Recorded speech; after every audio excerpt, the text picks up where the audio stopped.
یہ تم کیوں کہتے ہو آگے آگے تاج والے؟ نبی تو پہلے سے عید میلاد النبی کی محفل میں موجود ہے، پھر یہ طاہر القادری صاحب میڈیا پہ آ کر کیوں کہتے ہیں کہ اللہ کے نبی کراچی میں آئے تھے اور میں نے استقبال کیا تھا، اور پھر آپ نے کہا تھا میں ناراض ہو کر جا رہا ہوں کیونکہ میرا استقبال کرنے کے لیے کوئی نہیں آیا؟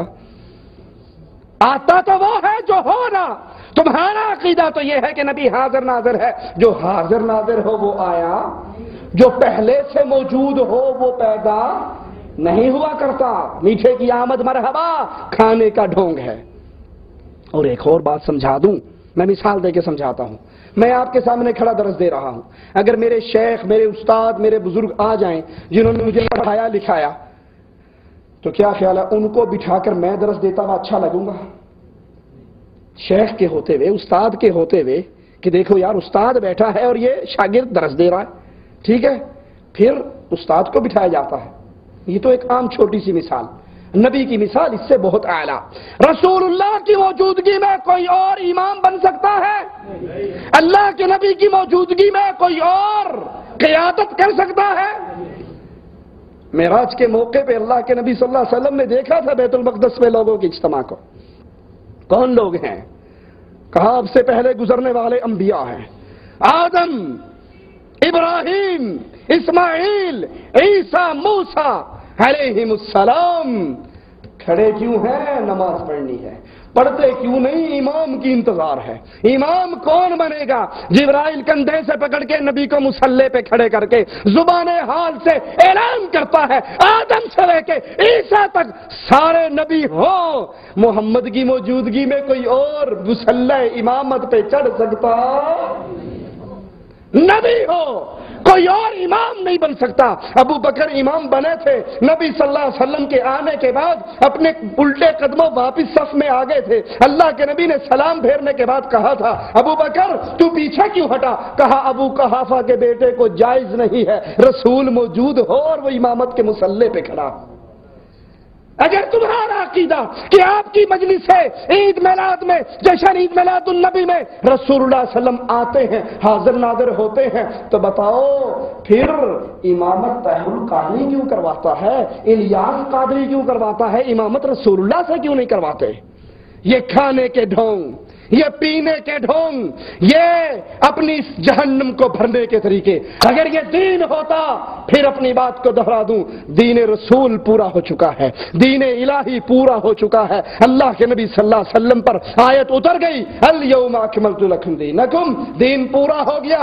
اب جو عمل اس میں ڈالا جائے گا وہ نیکی کی امید سے ہو، وہ ثواب کی امید سے ہو، وہ اسلام نہیں بن سکتا، کیونکہ اسلام تب بنتا ہے جب مدینے والا اس پہ مہر لگا دیتا ہے۔ اور عید میلاد النبی کا مسئلہ نہ اللہ کے نبی کی سنت سے ثابت ہے، نہ آپ کے صحابہ کرام کے طرز عمل سے ثابت ہے۔ اللہ سے دعا ہے اللہ ہمارے گناہوں کو معاف فرمائے، اللہ ہماری خطاؤں کو معاف فرمائے، اللہ ہمیں اتنے دین پہ عمل کی توفیق عطا فرمائے جتنا دین رسول اللہ صلی اللہ علیہ وسلم ہمیں دے کر گئے۔ اللہ ہمیں دین کے اندر بدعات سے محفوظ رکھے، بدعات سے بچائے، دین میں نیا کام داخل کرنے سے بچائے، کیونکہ لوگوں انجام بڑا خطرناک ہے۔ اللہ کی قسم انجام بہت برا ہے بدعت کرنے والوں کا۔ حدیث میں آتا ہے رسول اللہ صلی اللہ علیہ وسلم حوض کوثر پر بیٹھے ہوں گے، اپنے دست مبارک سے پانی پلائیں گے، اللہ کے نبی صلی اللہ علیہ وسلم کے حوض پر پیالے ہوں گے جتنے آسمان کے تارے ہیں، اس طرح اتنی تعداد میں پیالے ہوں گے۔ حوض کوثر کا پانی تو سفید رنگ کا ہوگا، دودھ کی شکل کا ہوگا، اور اس کا ذائقہ شہد سے زیادہ میٹھا ہوگا۔ اور اللہ کے نبی صلی اللہ علیہ وسلم اپنے دست مبارک سے حوض کوثر کا جام پلائیں گے۔ اللہ تجھے تیرے پیارے اسماء و صفات کا واسطہ دے کر ہم سوال کرتے ہیں، اللہ ہم جتنے یہاں بیٹھے ہیں، اللہ ہم سب کو ہمارے پیارے نبی کے ہاتھ سے حوض کوثر کا پانی نصیب فرمانا۔ اللہ ہمیں اپنے نبی کے ہاتھ سے حوض کوثر کا پانی نصیب فرمانا، ہمیں اپنے نبی کے جھنڈے کے نیچے جنت الفردوس میں داخل فرمانا۔ رسول اللہ فرماتے ہیں امت آ رہی ہوگی، پانی پی رہی ہوگی، جو ایک مرتبہ میرے ہاتھ سے حوض کوثر کا جام پی لے گا جنت میں داخل ہوتے وقت تک دوبارہ اس کو پیاس نہیں لگے گی۔ کچھ لوگ آئیں گے، چہرے چمکتے ہوں گے، ہاتھ چمکتے ہوں گے، کوہنییں بازو چمکتی ہوں گی، قدم چمکتے ہوں گے۔ یہ دلیل ہے کہ وہ وضو کرنے والے، وہ چہرے نماز پڑھنے والے، فرشتے درے اٹھا کر ان کو ماریں گے، نبی کے درمیان اور ان کے درمیان دیوار کھڑی کر دیں گے۔ میرے رحمتوں بھرے نبی فرمائیں گے امتی امتی میری امت ہے، ان کو آنے دو، کیوں مارتے ہو؟ ان کو آنے دو، کیوں مارتے ہو؟ دیوار کیوں کھڑی کی ہے؟ آنے دو، میری امت ہے وضو کرنے والی، نماز پڑھنے والی، میں اپنے ہاتھ سے ان کو پانی پلاؤں گا۔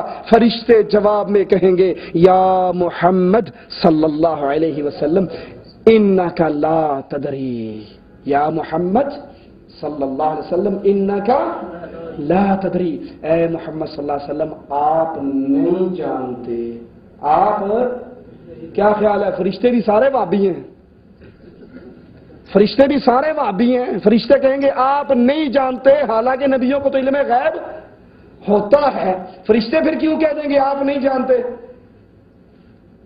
آپ نہیں جانتے، ما احدثو بعدک، آپ کے مر جانے کے بعد۔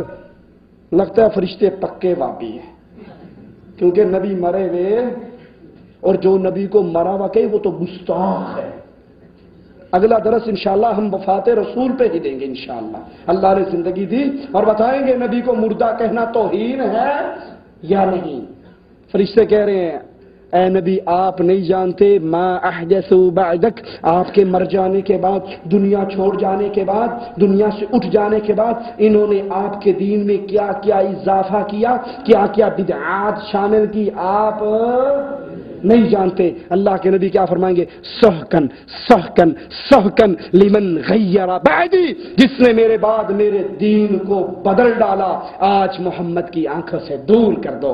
اللہ ہمیں ان بد نصیبوں میں شامل نہ فرمانا، اللہ ہمیں ان اہل بدعت میں شامل نہ فرمانا، اللہ ہمیں ان بد نصیبوں اور بد بختوں کے اندر شامل نہ فرمانا جن کے بارے میں نبی کہیں گے ان کو میری نگاہوں سے دور کر دو۔